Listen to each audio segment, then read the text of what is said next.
哎，大家伙早喽！8月30号星期三清晨，在去训练的路上。今天是强度课，先一会儿给大家看一下日出。今天日出特别好看，天亮的是晚了。注意看啊！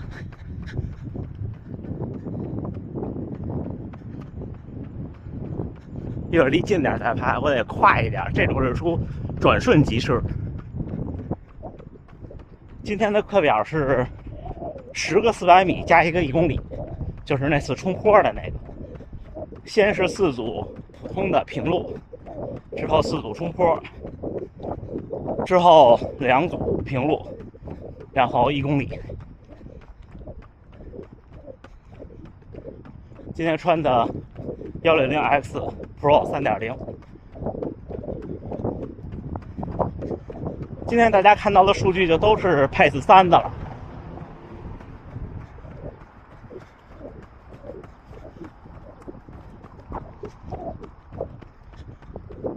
看这边反而被树挡住了，还没有刚才好看。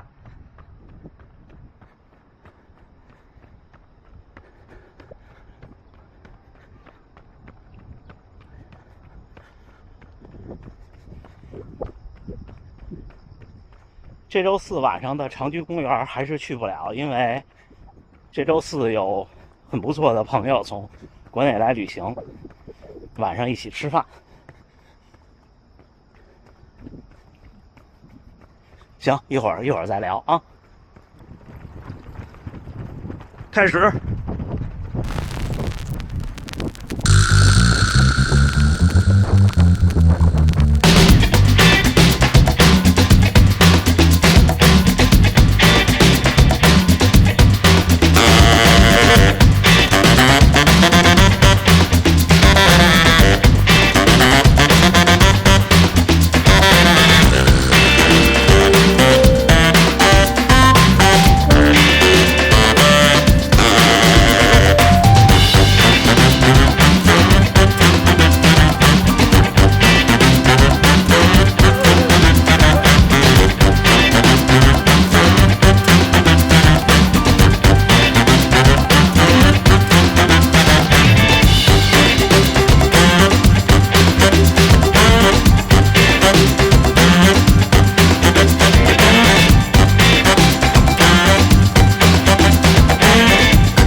第一组结束320的配速。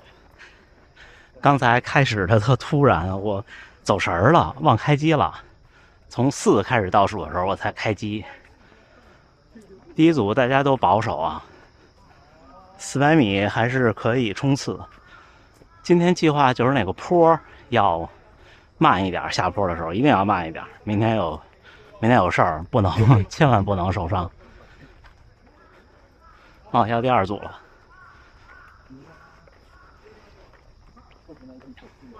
今天都是设好的训练模式啊。他会说中文哦，他以前在广州。你好，你好。他北京人，你好。我来广州。好吃，好吃。有点辣个人。25哦，年轻。3、2、1，走。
第二组316的配速。今天有新的小伙伴，你们看没有穿队服的，就是新的小伙伴，还是挺快的。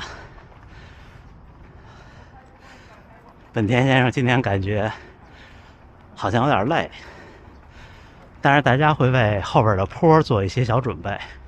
喝口水。行，第3组不拍了啊，我们一会儿直接冲坡。要去冲坡了啊！刚才后2组跑得快，一组307，一组308，就配速啊。像我的跑步能力，在310之内就动作就很狼狈了，就要非常快。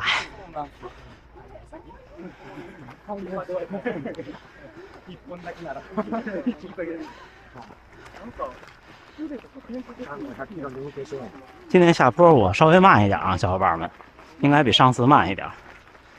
因为那种坡，只要你失去一点平衡就完蛋。今天石川先生不在，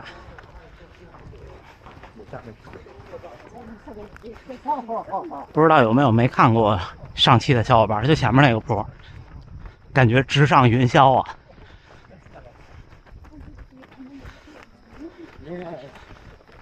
就冲到坡顶上再回来。そんなめちゃくちゃスピード出さんでいいんで、下りはちょっとまあ頑張ってください。はい、じゃあ行きますね。好，准备，走。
哦，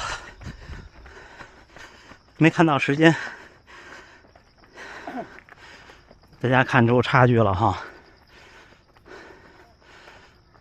你看前面那个小伙在平路上，可能我俩差不多。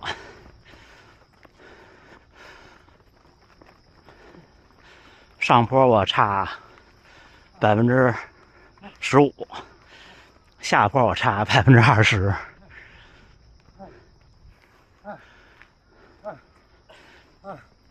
还是注意安全吧，这坡下坡真的是，就对我的跑步能力来说有难度。我不是一个特有力量的选手。坂に身を任せてください。行きましょう。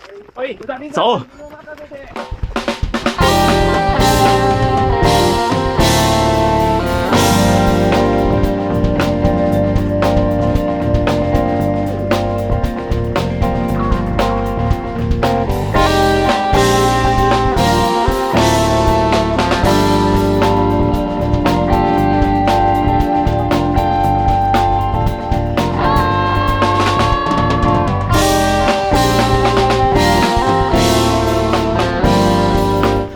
小伙看，大家看。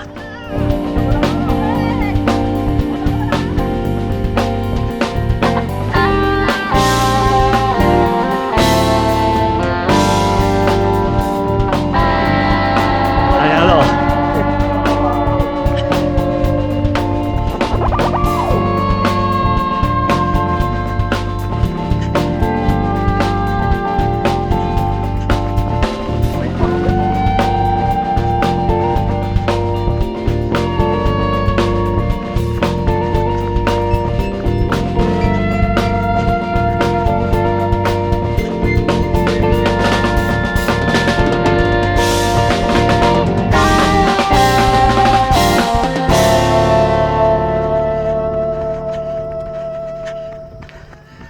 3分26的配速，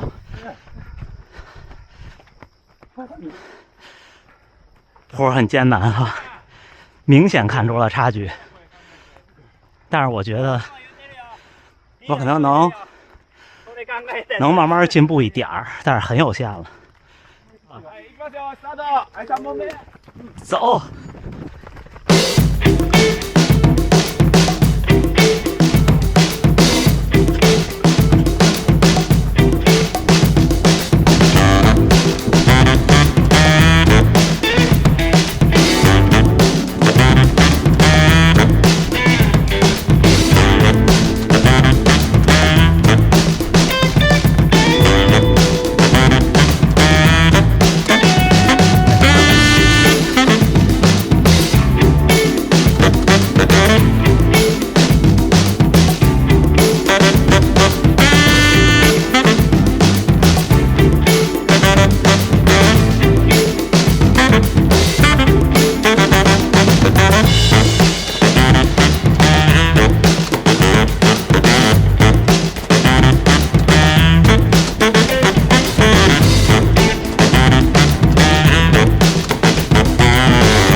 329，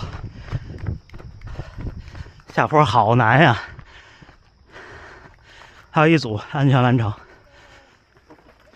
调整一下啊，跑最后一组。可能下坡还得稍微收一点。就这种路下坡，就我现在这个跑步能力，就我的上下坡能力，只要一摔就完蛋，这种地绝对就完蛋。你看我膝盖上这个疤还很明显呢。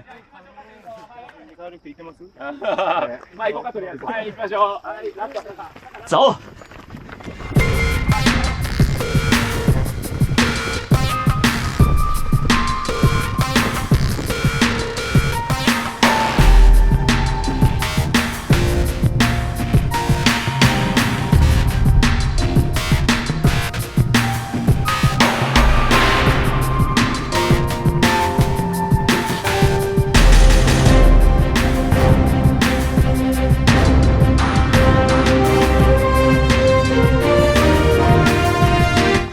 你们看呀我。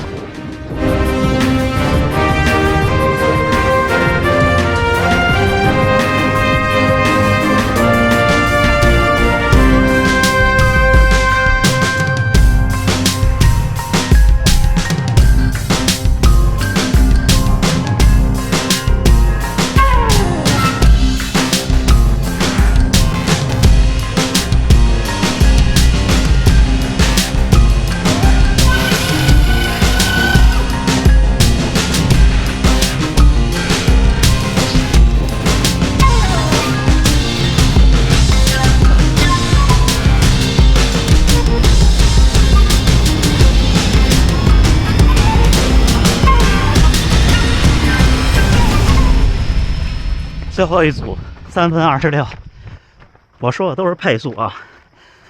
然后还有2组平路的400米，之后就是1公里就结束。好，一会儿再录啊。2组400米平路，就是第9组和第10组。一会儿努力追上本田先生。本田先生穿了双，是 Vaporfly 3代，穿的好旧了，你们看。跟我一样，3、2、1，走。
311。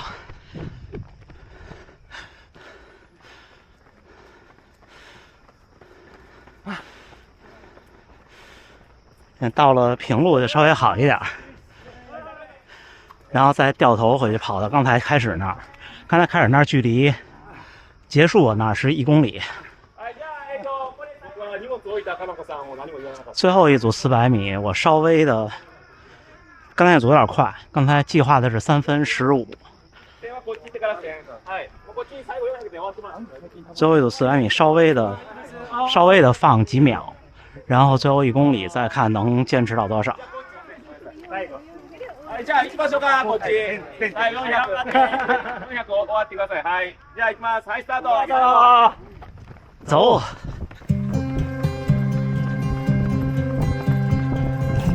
皆さんいいですよ。頑張ろう頑張ろう。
313，在计划范围内。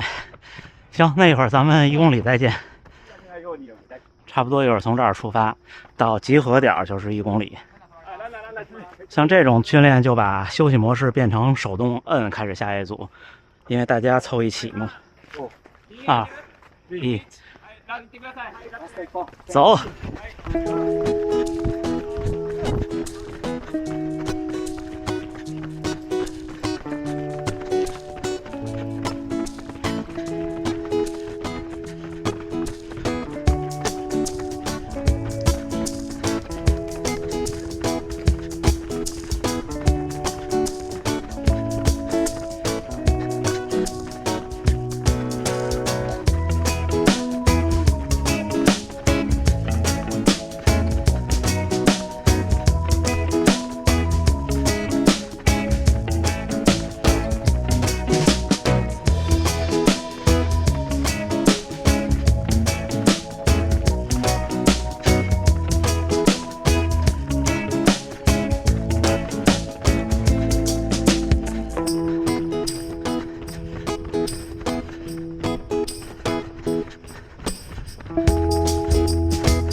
哦，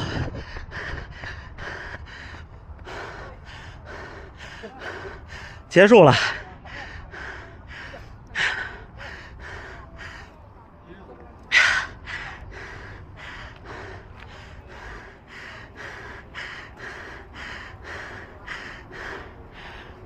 哦，nice run。最后一个1公里313。啊，洪大桑。啊 ，nice shoot。哎，8月30号星期三清晨7点04回来了啊。训练结束，又跑了一个4公里，正好4公里冷身到家。今天一共跑了差不多15公里多，10个400米，然后一个1公里。明天早晨轻松跑，之后明天就有国内之前的好朋友来这边来旅行，然后之后紧接着这1个月，频密的社交活动。今天就全程都是他了，全程都是他在训练。他连接了 Stride， 连接了高驰的心率 B 带，因为今天是400米的间歇，这400米其实是很短的距离的间歇和变速，所以呢，就是心率带这个东西啊，它根据采集的形式不一样，像心电的胸带是最灵敏的，所以灵敏就是说你心率一变，然后它很快就能跟着变，它读出来的数值。然后其次呢是这种 B 带，这种 B 带都是光电的，因为它带的位置血管更丰富更大一些，然后它呢因为单独这么一个东西只有一个心率带，所以它的传感器会做得更大，做得更怎么说呢，就用料更多吧。